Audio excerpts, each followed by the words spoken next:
Let's continue with our element scavenger hunt. We're looking for you to take pictures that show the example of the element of size in this one. A couple ways you can demonstrate size is by the angle you put your camera in, and also by how much of the subject you fill the frame. In this case, the camera is pointing up. Usually when you point the camera up, it'll emphasize how important, how big something is. In this case, pointing the camera up to the sky, but along the tree, this portrays how impressive that tree is. Having the camera close to a building, twisting the camera a little bit, angling up will give the impression or feeling of size about this building. It also captures a good deal of perspective as well. All right, next one, pattern. Consider also trying broken patterns. This can be a pretty powerful technique to communicate focal point or emphasis.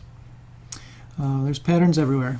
So this one you could get stuck on for quite a while or come up with a lot of good examples. Here's an irregular pattern. This is the bottom of someone's shoe. Braids in the hair. This is a macro shot of the bench outside of the school, but shows or reveals the different pattern.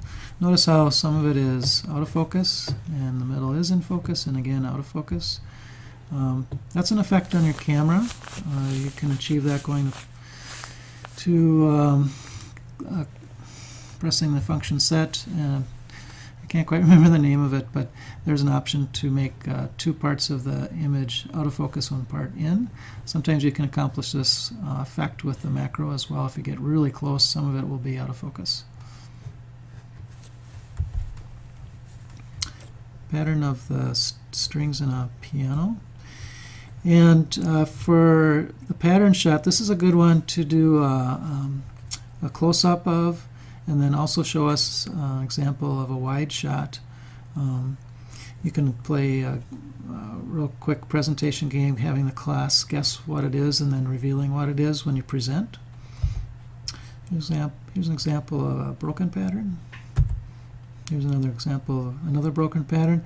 Notice how powerful the broken pattern is. Your eyes go right to where the pattern breaks. Here's a pattern of words on a page. And I'd like to challenge you, how could you create a pattern or a broken pattern with human subjects? How could you line them up so that they create a pattern, and then lining them up and having someone break the pattern can be effective. All right, shot number 12, the element of texture. This is accomplished real well with the macro. And again, I would encourage you to zoom in to the point where we can't quite tell what it is, and then take a shot farther out so we can see what it is. And when you present, you can present the close-up and have us guess what it is. For instance, you could have a zoomed-in picture revealing the texture of something, and here is the zoom out. That was what they took a picture of, or a macro of.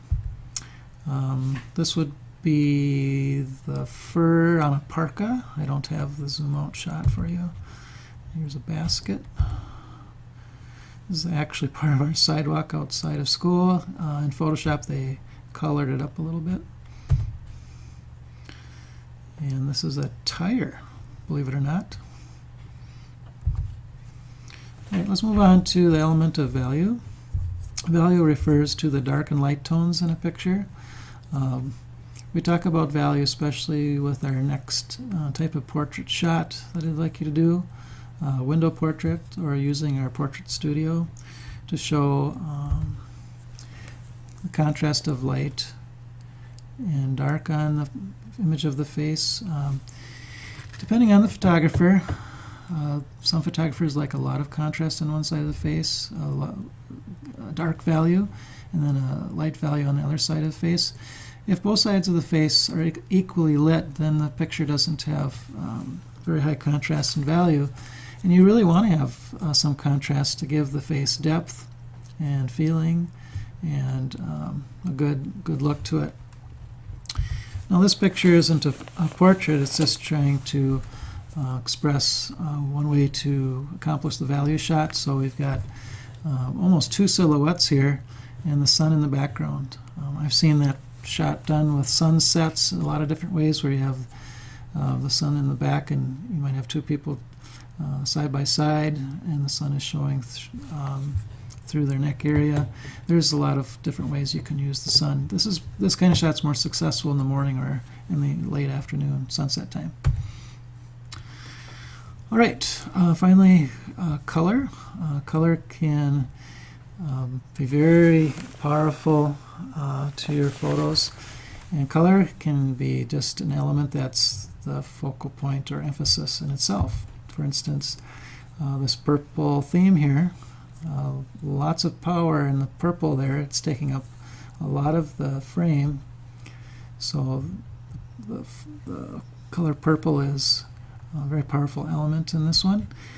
We'll be doing some tricks or techniques like this in Photoshop, using color to draw the eyes to create the area of emphasis, and desaturating or making the rest of the picture black and white, as we have done in this picture. This look is everywhere right now. A lot of designers and artists use this technique of coloring the clothes but having the subject in black and white,